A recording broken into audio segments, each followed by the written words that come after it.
journalism has done, they've politicized it.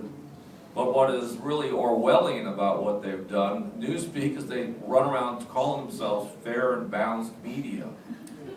I belong to several different newspaper organizations, including the International Society of Weekly Newspaper Editors. We had our convention in Britain last summer, and I landed in Britain just as the stories were breaking about what Murdoch's papers have done over there. It's absolutely amazing how little coverage there has been of that in this media. And I sit there and go, why aren't they telling about the hacking scandals? Why aren't they telling about how Murdoch bribed the police and the top officials to get into people's phone mails? And why aren't they telling them about how he hacked into 9/11 victims? Why isn't this being told in this country? It's absolutely amazing to me, because over in Britain, they finally have the chance to get out from under Murdoch and what Murdoch's done to their politics and done to their media. We should start demanding in this country more information, because they are absolutely the worst corporate monopoly that there is. And they bought our Wall Street Journal, they bought our New York newspapers, they have, and who were they helped by when they put this together? What's absolutely mind-boggling, a good book to read is called Citizen Murdoch, because he really is the Citizen Hearst, the William Randolph Hearst of our time. If you read about how Murdoch came to this country, how he bribed politicians like Newt Gingrich to change the monopoly laws in this country so that he could buy into and buy our media, it's absolutely astounding. Wow. And then the way he really manipulated our Congress, and I call it legalized bribery. Some people call it contributions, election contributions. But if you see what Murdoch has done to put his media monopoly together in this country, it's absolutely a travesty. It's a travesty against the laws which once restricted foreign ownership. Of course, Murdoch has since become an American citizen, but at the time, there were laws against that kind of ownership. There were laws against the number of TV stations that he put together with his Fox network.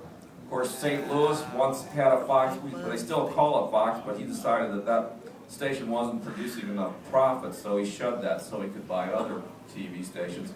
But there's one thing that folks here tonight should demand and focus on and ask the media to do more stories on, and that is about Rupert Murdoch, his history and what he's done to this country. Because in many ways, I mean, you just take a look at the 2000 election. The other networks were declaring that election for Gore, and all of a sudden, a relative who was working at Fox, a relative of Bush, decided they're going to declare this election for Bush. And you know what's happened since then. You know what the history has been since then. So I know we can go after a lot of different corporations and media monopolies, but if there's, you know, we only have so much energy. If there's one we really want to focus on, I think it's News Corp and what Rupert Murdoch has done to this country.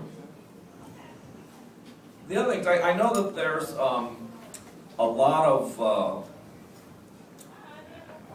buoyant, hopeful people who look at the web and think the web is going to change things, and I wish that were true. I'm a little bit concerned about some of my colleagues in academia who are so excited about the web, and they say students are going to the web and people can be citizen journalists and they can have their blogs. My argument with those other professors, the younger professors, is, look, these younger students are they're not looking at news on the web, and first of all, a lot of those news sites, it's really questionable whether those are actually what news sites. I mean, have you ever looked at some of the things that are on MSNBC's website or AOL's website? But my real concern is that students aren't looking at any news now. And so, for example, this morning in a class, I have about 20 students in there, and I asked, how many of you know about the Supreme Court's decision on strip searches? I mean, that decision is absolutely appalling. It's the one, and this is the same group that's going to examine healthcare in America. I mean, I think that is really frightening. I asked my students, how many of you saw the Manson cartoon in the Post-Dispatch this morning, which really illustrates what that Supreme Court decision is all about? And not one of these students had seen it. Not one of them. And these aren't just average students, these are students who are journalism students and think they're gonna go into journalism. And I'm telling you, I don't care how many of your younger professors tell you that print's dead, you still have to read it to be informed in this world. So all of you who have nieces and nephews and young people, tell them to pick up the damn newspaper and read it, because what's on the web is not a replacement for that. And I know the Post-Dispatch makes a lot of, they're not the perfect newspaper, and I suppose you could tell us about that, but I'm telling you that young people need to take a look at that. Don't let people tell you, because that is essential to understand what's going on in this world.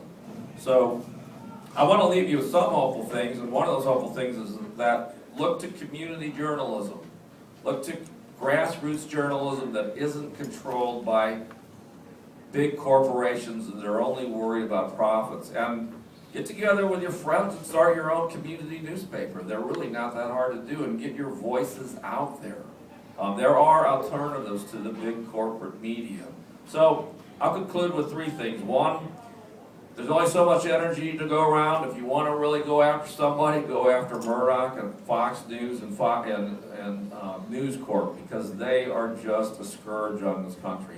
Second, talk to your young people. Tell them to get informed about this stuff. Tell them what rights are being taken away with for example, what the Supreme Court just did on this decision with strip searches. Saying it's okay even if you get pulled over for a speeding ticket for them to do a strip search on you. Finally, support community journalism. And if you don't like the community journalism that you have in your area, start your own publication. Get it going. It's not that hard to do. So thank you very much for your time. All right, thank you. Last but not least, we have Brother Sylvester Brown, When We Dream Together. Good evening. Good evening. I guess I'll start with my journey down the corporate media roadway. And, I started my own newspaper, Take 5 magazine, in 1987, ran it until 2002. But the Post-Dispatch came courting to me. If Don was right, around the early 2000s, late 1990s, they were buying up small independent newspapers because they wanted to capture the local market. So, I don't know if you guys remember Cole Campbell. He was a real eyeball, but I love Cole. I mean, Cole was really about challenging the status quo. He was really about making the journalists get out in the street and meet the people. Cole was real. Cole came to me and she tried to get Terry Egger to buy the Take 5 magazine. That whole deal fell through. But Cole was adamant that I needed to be a part of the St. Louis Post-Dispatch. When I ended the Post-Dispatch in 2002, I was hired after Greg Pickett passed away in 2003. When they hired me, they specifically said, we want you because you're not Greg, because you will challenge people. You will take this issue of race, which people really don't want to talk about, and you'll make people talk about it. They said, be who you are. For the first couple of years, it was kind of cool. I remember writing a column on July 4th called Party On Patriots. It was on July 4th, and I was saying that that the revolutionaries like Malcolm X, like John Brown, were the real patriots of our community because they sacrificed. African Americans didn't have much to celebrate on July 4th. The response was tremendous. I mean, anger, death threats. Death threats. I had about 50 emails on my computer, that I was going to get fired. But after I wrote that, the editor pulled me to her office. She said, I was packing up to get fired. She pulled me into the office. She said, you keep doing what you're doing. Just make sure that when you do it, you can back it up. So that's the kind of environment the Post-Dispatch was until Lee Enterprises bought the Post-Dispatch. And there was a dramatic sea change in the whole management operation. First of all, they started, the editor left and brought in a business person as the editor. They started to change their whole approach to news. They started to challenge every column that I wrote, asking me to give both sides, as you mentioned. If I'm going to talk about Slade, go talk to Slade. I'm like, I'm an opinion writer. I'm going to go talk to anybody. My job is to write I'm a columnist. But they changed that, challenged that. And each year, I used to write columns on Bush that got national recognition. My first 2 years, I was on the O'Reilly Factor. I was on Tabitha Smiley Show, based on columns that I wrote on national issues. They said, stop writing about national issues. Write about local issues only. don't want to write about George Bush anymore. And I kept challenging that and challenging that, did it anyway. But I knew that my time was short and limited in 2008 when my editor, Adam Goodman, came to me and said, do not write about Barack Obama. This is in the midst of a historic election. And this man came to me and said, don't write about Barack Obama. I was like, are you nuts? And I told him, I said, I'm out of your mind. This is a historic election, first African-American president. You told me not to write about it. I said, no, it's national. Let the national newspapers do it. They can do it better than we can. I said, they can't speak for black folks in East St. Louis like I can. They can't go to Wellston like I can. They can't say what this means to the New Sunday Mount Church like I can. So that's what I did. I went and talked about Barack Obama from a local angle, and that just pissed him off. I went to the Cherokee Strip, up and down the Cherokee Strip, and interviewed Hispanic Latinos, and just on a whim, just went up and down the street talking to them. All of them said that they were going to support Barack Obama. I turned the column in, and they rejected the column, pulled the column. They said, you should have found some Hispanics who did not like Barack Obama. I'm not going to do that. I just walked up and down the street. They said, well, you should have wanted Chesterfield. Should have wanted something. I'm like, dude.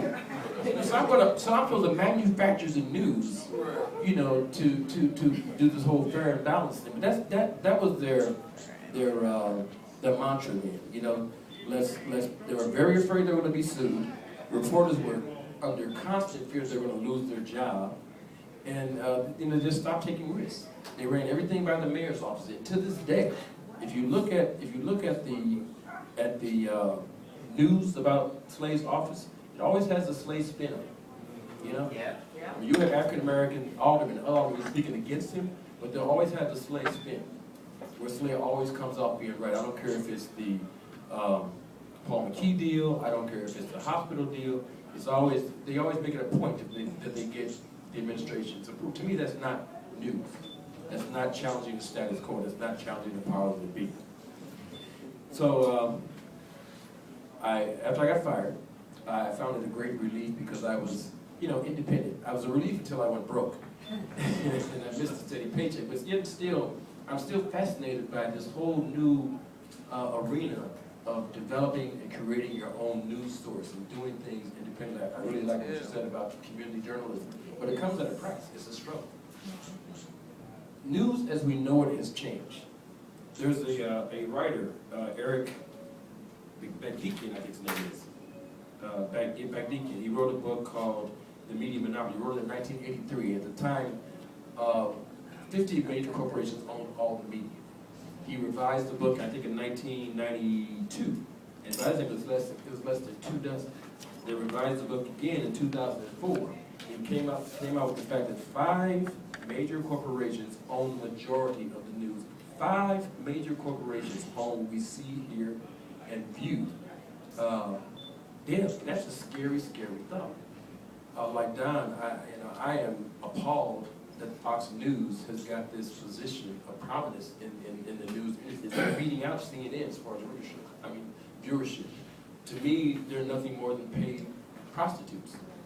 When the George Bush era, they were actually feeding them news, feeding them, you know, what to say and how to say it, positions to take. All this nonsense about Barack Obama being a foreigner, being a Muslim, all that became real because of Fox News. People saw it on TV. We have this plethora of news now, but we also have people have the ability to choose news that validates their biases, that validates their mixed opinions, no matter how awkward and bad those opinions are. They can go anywhere they want to and get the news. So I'm really, really concerned about where it's going, but I'm also convinced that's not going to change. Money dictates and dominates the corporate media in the story. So our choice is, where do we go from here? And it's, I like what Don is saying. I like the idea of citizen journalism, but also these young people have to work. They have to have jobs. They have to be paid to do what they need to do. I don't know how you're making it or if you're making it, but I imagine you're struggling. I work at a different job. I just didn't want to decide. Okay. Yeah, so I do too. I work a different job to do what I need to do. It's needed, we need to do it, but that whole online journalism, what I have mixed feelings about it. Because now, it's not journalists and editors who are leading the news, telling us what's important, it's people. ordinary people.